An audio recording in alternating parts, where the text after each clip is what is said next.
Hey guys, Angus, and today I'm going to give you a full review of these Coldplay wired LED headphones. So not only is this going to be a review, but it's also going to be a full unboxing as well.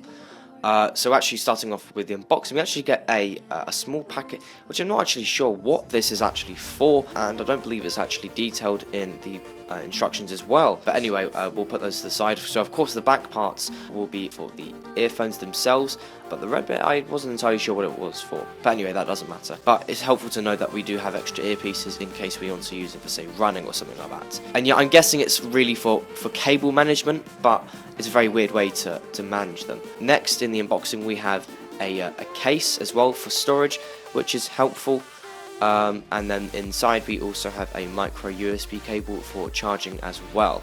And then after that, all we are left with are some instructions. And also to note, we also have a metal case, of course, as well, which is helpful for extra storage as well, on top of the case that's already supplied in, and we have some more manuals and stuff as well.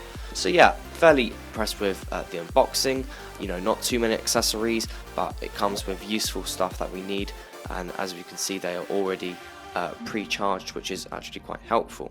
So actually what we have is quite a large sort of volume rocker, which contains the battery, and that actually is where we'll use charging as well. It charges via micro USB. So what we'll do now is plug it up to my phone and see how it goes. So it's actually designed to only have one mode, and that's a flashing mode, where it flashes in coordination to the rhythm of your music, which I think is interesting, but after quite heavy usage, I don't actually like this. And this is simply because I actually want to, use different features. I don't want to have just flashing. I want to have static light as well. But that is basically what you're stuck with. You can't change it. You can't do anything about it. You're constantly stuck with a flashing light. And actually, if you turn off the music as well, the lights will go off as well, which I also do not like.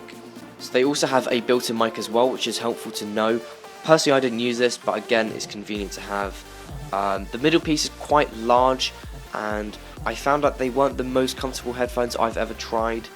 And as I mentioned before, they charge via micro USB.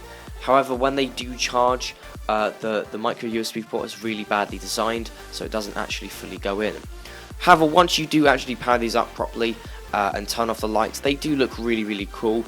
Of course, because they're constantly flashing, they look really interesting. Again, I really would have just preferred if I could have more modes rather than just a constantly fast flashing mode. Of course, you can, not only use it for just wearing, you can wrap it around your arm or wrap it as well. And as you can see, I actually had loads of fun with photography with these headphones.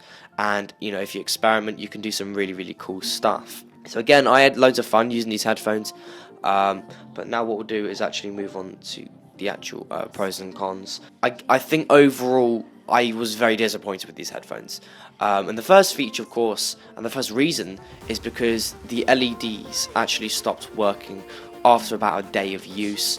I did actually contact the manufacturer, but nothing was actually done. I was also really annoyed because not only do you have to charge it, you have to fully charge it until you can start use them.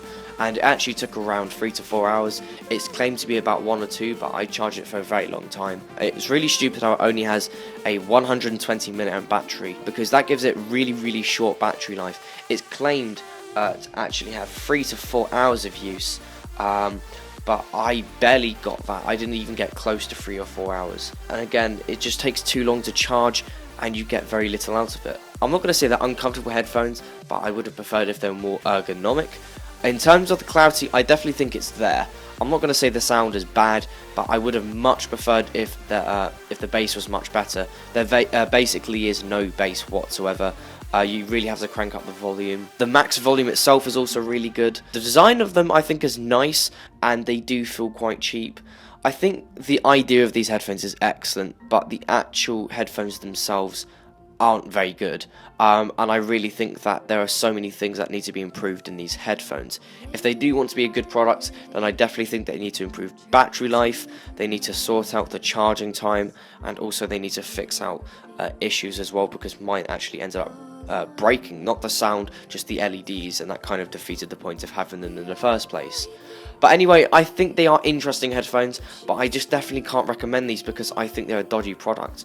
The sound again just isn't very good, and at the end of the day they are headphones, and it definitely are not the best headphones I've ever tested. Anyway, I'm going to give them 2 out of 5 stars. They did work, and they worked really well for the lights, but they did stop working. Of course, if you did find this review helpful, then definitely be sure to give this video a thumbs up. But apart from that, thanks for watching.